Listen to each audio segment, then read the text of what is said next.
The Syrian people have endured 4 years of extremely violent conflict.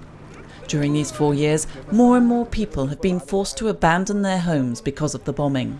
The only option available to those unable to leave the country is to live in camps near the border, like this one in northern Syria. There are 300 families here. We were given 60 tents during a first distribution, then a further 30, so 90 in all. People sold their furniture and whatever belongings they brought with them to buy a tent or build some form of shelter. Since the beginning of the conflict, half of the Syrian population have had to flee from their homes. There are no medical facilities, no toilets, no drainage systems. Each family gets 15 litres of water. That's not even enough to drink. How can we wash or wash our clothes? Winter makes the lives of these families even harder. When it snows, there's a huge problem. When the snow melts, there's an even worse problem because everything's muddy. Everything gets wet, the blankets get wet. You have to heat your tent or your home. And fuel, the availability of fuel is difficult, but the quality of fuel is even worse. So it's kind of the risk balance. You can't not heat the tent because then everybody will get hypothermia. But they're using this fuel and there's an explosion, the tent might catch fire. Explosions caused by poor quality fuel have become so common that MSF's hospital in Idlib Governorate now specialises in treating patients suffering from burns. In one camp there was a fire that then set fire to a whole group of tents. It happened early in the morning and there were children sleeping in those tents. It's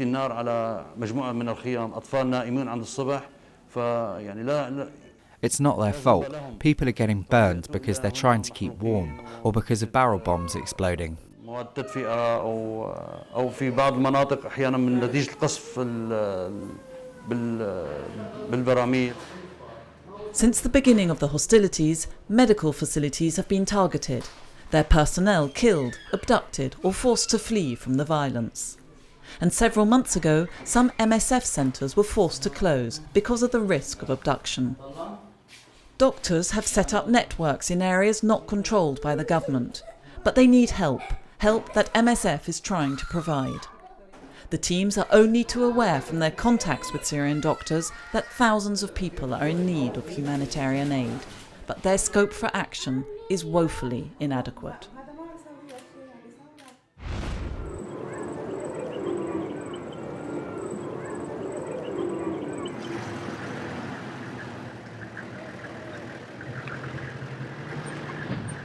The Ebola epidemic may well be slowing down, but it's not time yet for the teams working in the affected countries to relax their efforts.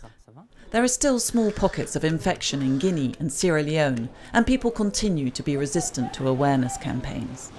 Timing is critical. Just one case of Ebola not detected in time can be enough to wipe out all the work put into containing the epidemic. So, to ensure that people understand and integrate infection prevention advice, health promotion teams like this one in Monrovia repeat the same messages time and time again. We have to ensure that people are aware that once there's an outbreak in future, it's possible that we may most likely have another outbreak, and home burial or touching of dead bodies is one of the things that we have to think about and consider, do some behavior change. Once the epidemic is over, countries affected by the outbreak face the challenge of restoring their already fragile healthcare systems that have been reduced to a state of collapse.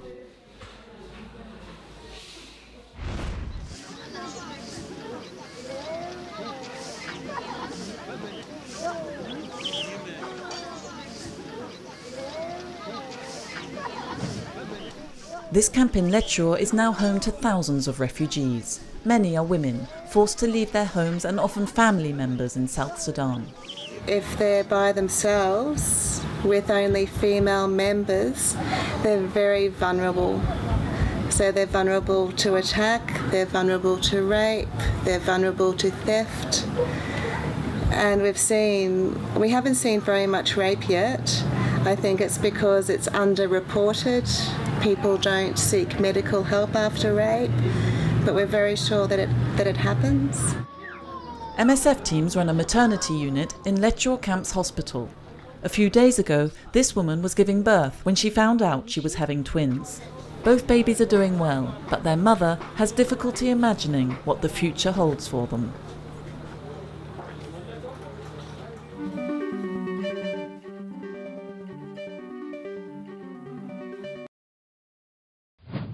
Ignored for the past 50 years, the needs of patients suffering from tuberculosis are finally being addressed, especially for patients with a multi-drug resistant form of the disease, who can now hope to have access to effective treatments within the next few years. So why are these new treatments needed so badly? Multi-drug resistant tuberculosis is a real killer and a major public health issue. Tuberculosis, or TB, is an infectious disease that is treated with antibiotics. But some bacteria have found ways to resist or fight off the drug due to incorrectly administered treatment. When the two main antibiotics stop being effective against the disease, it is labelled multi-drug resistant tuberculosis, or MDR-TB. These are the 27 worst affected countries. Because it exhausts all available treatment options, MDR-TB is very hard to treat. Treatment lasts 2 years and patients take up to 14,600 pills and have hundreds of injections. Treatment is successful in only 50% of cases and causes severe side effects. Each year there are an estimated 450,000 new cases of MDR-TB, and until now these patients have been ignored by pharmaceutical research. In 2012-2013, there was a major development: the registration and clinical trials of 2 new drugs, bedaquiline and delamanid. But 2 years on, fewer than 3% of patients have access to one or other of these drugs, despite their proven effectiveness. Why? Because the use of these drugs, still in the development phase, remains a long and complex process. We still lack scientific information. How can the different drugs be combined to deliver effective treatment without causing serious side effects? This situation is set to change thanks to a project bringing together MSF and 2 partners and funded by Unitaid. In 4 years' time, in 16 countries, 2,600 patients with MDR-TB will have access to treatment that will include the new drugs, and clinical trials will determine which combination of drugs will deliver the best treatment. By speeding up research, this project may provide hundreds of thousands of people access to effective treatment, the best way to stop the spread of the disease.